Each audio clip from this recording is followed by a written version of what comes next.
पूछना चाह रहा हूं, तो क्या इसका इलाज क्या होगा? केवल नारा दे के होगा जय श्री राम, भारत माता की जय, हो गया सब काम? मैं भारत माता को अपनी मां मानता हूं और मैं हनुमान जी का भक्त हूं। मैं भगवान राम को अपना इष्ट मानता हूं। लेकिन मैं आपसे एक बात पूछना चाहता हूं, आज जो बुनियादी समस्याएं हैं, जो बुनियादी समस्याएं से हर व्यक्ति ग्रसित है, क्या उनका हल नारे से केवल होगा या उनका हल नीतिगत सुधार से होगा? क्या मैं सही कह रहा हूं कि मैं गलत कह रहा हूं? सब हाथ उठे हुए हैं, सबके सब समझ रहे हैं। आज मैं एक बात पूछना चाहता हूं आपसे। हर नौकरी आज संविदा पे दी जा रही है, हर नई नौकरी संविदा पे। यहां संविदा कर्मी मेरे बैठे, आशा बहु, आंगनवाड़ी, शिक्षा मित्र, सब खून के आंसू रो रहे हैं। सालों से उनका मानदेय नहीं बढ़ा, सालों से उनका स्थायीकरण नहीं हुआ। काम पूरा लिया जाता है, मान सम्मान स्थायित्व तो कुछ है नहीं। जब अग्निवीर योजना आई, वरुण गांधी ने खुल्लम खुल्ला उसका विरोध किया। क्यों किया? मैं एक बात आपसे पूछना चाहता हूं, अगर आपके सब गांव में से कोई लड़का सैनिक बन के जाता है और देश की रक्षा सरहद पे करता है, क्या पूरे क्षेत्र के लिए गौरव की बात है कि नहीं है? अगर और अग्निवीर में क्या है कि 40% लोगों को 5 साल के बाद निकाला जाएगा।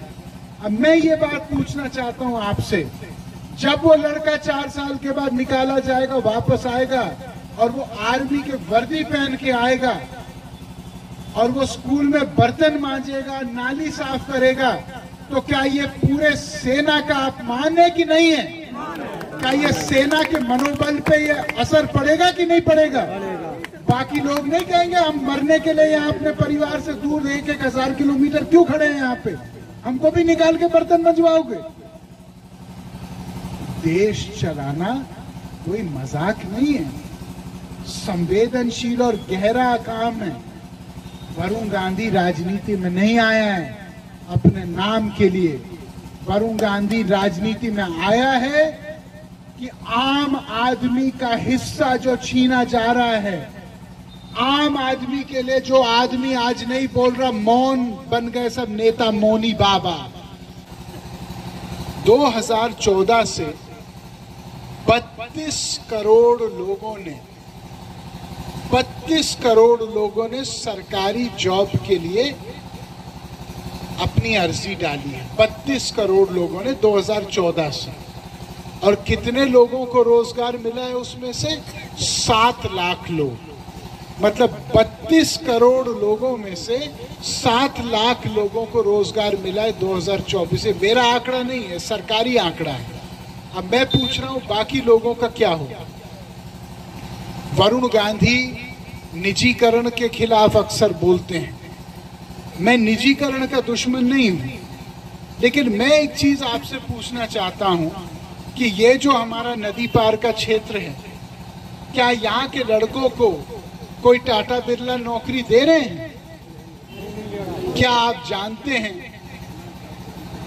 कि पूरे देश में 5 साल से जो निजीकरण का संबंध चल रहा है, उसमें 70 लाख लोगों को सेठों ने कंपनी खरीदने के बाद निकाला है। क्योंकि आप भी जानते हैं कि यदि कोई सेठ एयरलाइन खरीदेगा, एयर इंडिया खरीदेगा, रेल खरीदेगा, सेल खरीदेगा, BHEL खरीदेगा, तो मुनाफे के लिए खरीदेगा ना, प्रॉफिट के लिए खरीदेगा। कोई जन सेवा के लिए तो खरीद नहीं रहा। तो उसमें जो सरकार ने लोग रखे होंगे, उनको कमी तो करेगा अपना कॉस्ट कम करने के लिए। उन लोगों का क्या होगा? अब मुझे एक बात बताइए, मान लीजिए आप के बड़े भाई या पिताजी नौकरी कर रहे हैं पिछले 20 साल से और की उम्र केवल 45-50 साल और उनको हटा दिया नौकरी से, तो क्या 50 साल के आदमी को कोई नया नौकरी मिलेगी? वो तो बेचारा बेकार हो गया ना जीवन के लिए। फिर उसके परिवार का क्या होगा? 70 लाख लोग निकाले गए हैं। मेरे अपनों 70 लाख लोगों का मतलब है एक आदमी का 5-6 लोगों का परिवार तो होता है। 4 करोड़ लोग बेकार हो। 1 करोड़ सरकारी रोजगार इस समय खाली है।